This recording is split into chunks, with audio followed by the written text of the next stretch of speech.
Welcome back to another episode of Rock Boys Football, continuing our deep dive into this Auburn Tigers program, heading into spring practice, fall camp, the 2024 season.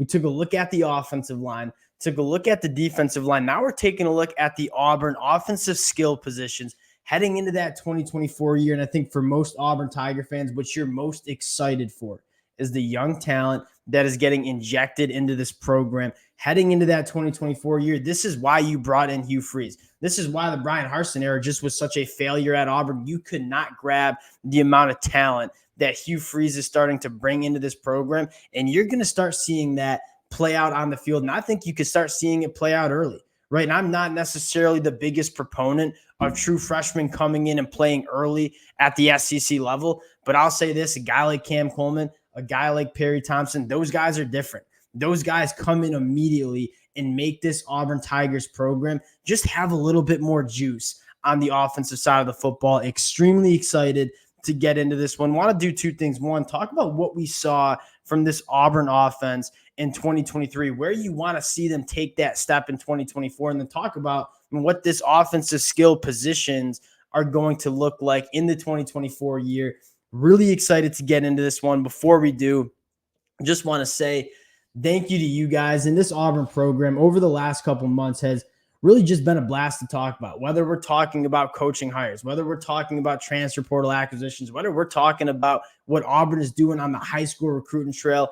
I've had a blast doing it. Cannot thank you guys enough for all the support you guys have shown. If y'all do enjoy the content, consider subscribing to the channel. And more importantly, would love to hear from you guys in terms of your predictions, in terms of the leading rushers, leading receivers for the Auburn Tigers in 2024. I'll give you guys mine. Would love to hear from you guys. And at the end of the day, these deep dives, they're the best because I get to hear from you guys. I get to learn from you guys, and I get to talk ball with you guys in the comment section. Appreciate you guys rocking with the fellas. And without further ado, let's get into this one. I want to start with just a little bit of what we saw from this unit in 2023. And it obviously was a unit that did not perform to expectations. I think there's a lot of explanations for why that might have been the case. One, you had a ton of moving parts. And let's just be frank about it. Brian Harsin left this offense from a skill perspective in a terrible spot.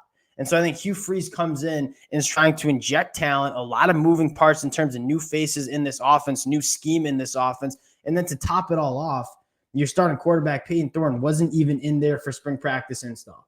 And so I think you look at why Auburn might have struggled in 2023. I think this team was still trying to learn the scheme and kind of find what worked for this unit throughout that 2023 year. And so you have Peyton Thorne coming back with another year under his belt. I think you have a little bit more continuity heading into 2024, just from a schematic standpoint, from a being more comfortable in the scheme standpoint. I think you're going to see Auburn improve in that department. Now, a couple of things that I noted back from watching the film was this offense often seemed congested, right? They really lacked the ability to attack that deeper third, hit those explosive plays. And we kind of highlight this all the time, hitting explosive plays at the college football level is a massive part of putting points up on the board. And Auburn really was not able to do that in their passing attack in 2023. And I think, the lack of explosive plays, that hurt this offense in a meaningful way. But more importantly, it didn't really allow Auburn to operate this offense from a lot of space, right? You look at Hugh Freeze, what he wants to do. He wants to get his playmakers the football in space and let them go excel after the catch. But if you don't have the ability to attack that deeper third and you're not really making defenses respect what you can do, pushing the ball down the field, all of a sudden those short intermediate routes get really congested because you have those safeties pinching down. You have safeties in the box because they know and they're not really fearing what you can do attacking that deeper third. And so if you can get that kind of a little bit more space in that offense and show opposing defenses, you can attack the deeper third. You can push the ball down the field. Not only are you going to hit more explosive plays, which is going to help you put points up on the board, but I think more importantly, you're going to allow the players underneath to operate from a little bit more space because you're not going to see those safeties pinching down and squeezing down as much as you saw them do in 2023. I look at this number. Auburn only had 1,000 yards after the catch all year in 2023. You take a look at a team like LSU that I think probably did the best job in terms of making defenses respect every blade of grass on that football field. LSU had over 2,200 yards of yards after the catch. And that's a stark difference. And I think it starts with just operating from a little bit more space and making teams kind of respect what you can do, pushing the ball down the field. I think another massive thing is DJ Durkin coming in, covering, and kind of taking over this defense is going to really allow Hugh Freeze to have his hands all over this offense. And I think you're going to see an offense that is more clean. It's going to be more crisp, and it's going to be more of that Hugh Freeze offense than you saw in 2023. Really excited about that. Now, the last thing I noted was they didn't really have a guy. And you look back at the numbers, they didn't have a receiver go for over 400 yards. Your leading receiver was your tight end, Rivaldo Fairweather, who I think's a dude, and we'll talk about. But I think the idea that your tight end was your leading receiver kind of tells you about your explosive passing attack. There really wasn't a wide receiver where Auburn was like, if it's 3rd and 6, who's going to be our guy that we're getting the football to and hitting those explosive plays? They didn't really have that. And I'm looking for someone to emerge in 2024. I'll give you guys some of my takes on who might emerge when we get to the wide receivers. But I want to start with the quarterback play, a conversation that was very debated for the last couple of months in terms of Hugh Freeze. Should he go out in the transfer portal and go grab a quarterback? He ends up not doing it. Now, the reason I think you didn't see Hugh Freeze do that is, one, I think there's some confidence that Peyton Thorne going into year 2 is going to have a little bit better of a grasp on this offense. I think the coaching staff is going to grow with their confidence in what Peyton Thorne can do. I think Peyton Thorne's confidence in terms of what he can do in this offense is going to grow, having a spring practice under his belt, having a full season under his belt running this scheme. But more importantly, I think Hugh Freeze is really focused on developing some of these quarterbacks that are on this roster. You bring in a transfer quarterback, you're really limiting the reps that Hank Brown and Walker White can get during spring practice. And so I think Hugh Freeze is saying, yeah, one, we feel confident with Peyton Thorne, but more importantly, we want to make sure Walker White and Hank Brown are getting opportunities to develop in this offense. And so that's probably going to be the thing that I'm listening to the most is, how does Hank Brown look? How does a guy like Walker White look as a true freshman? Because you talk about the future of this program. That's where the hands of the future are in guys like Walker White and Hank Brown's hands. Now, you look at the wide receiver, this is probably the group that I'm most excited for, and quite frankly, the group that just underperformed last year. You brought in guys like Jair Shorter and Shane Hooks, and you just didn't get the production that you wanted from this wide receiver room. And I'm going to start with the true freshman, Cam Coleman, and I get it. He's a true freshman, year 1 in the SEC. The more I watch Cam Coleman on the film, I watched him in the All-American game. Cam Coleman is just different. There's not many. Cam Colemans don't grow on trees. And in most classes, he's probably the number 1 wide receiver in that recruiting class. He was a top 5 national prospect. But you had a guy like Jeremiah Smith, who was very special going to Ohio State.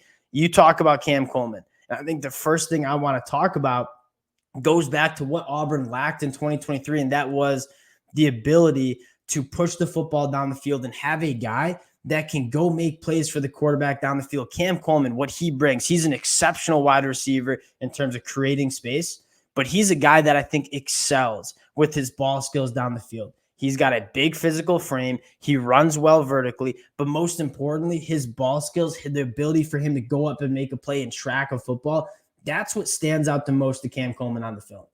And you talk about what Auburn sorely missed in 2023 was that wide receiver that can work vertically and go make a play.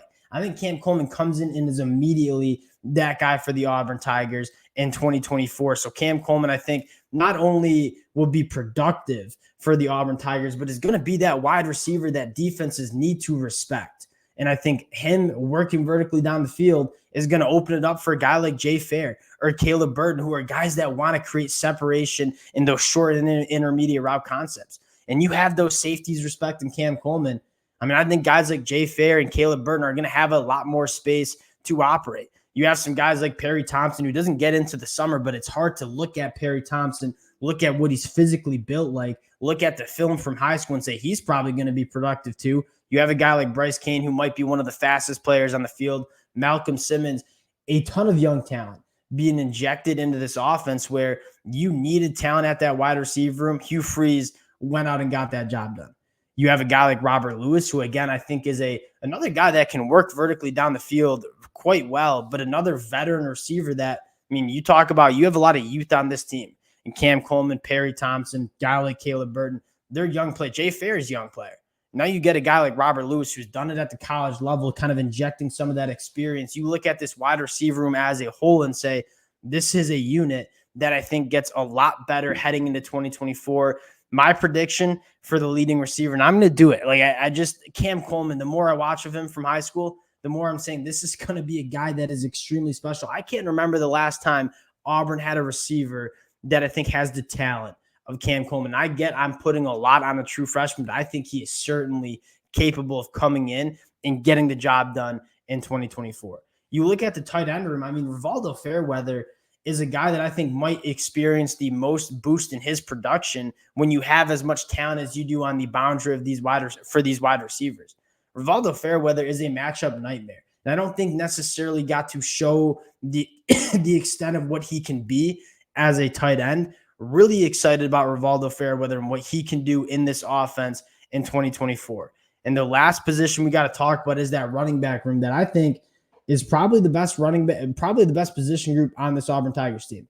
I think Jerquez Hunter is not only one of the best running backs in the SEC. I think he's truly one of the best running backs in the country. And going back and watching the film, it was tough sledding in the run game because, again, you saw a lot of loaded boxes. You really, when Auburn was having success, it was with that run game. Jerquez Hunter averaged almost 6 yards per carry, averaged almost 4 yards after contact. Extremely good number. A guy that can hit the big play, make people miss at the second level, getting more comfortable picking his spots in the run game, forced 40 missed tackles in 2023. I think you're looking at an All-American caliber running back in Jerquez Hunter. Really excited to see what he can do with a little bit more space to operate if this Auburn passing attack can get off the ground in 2024.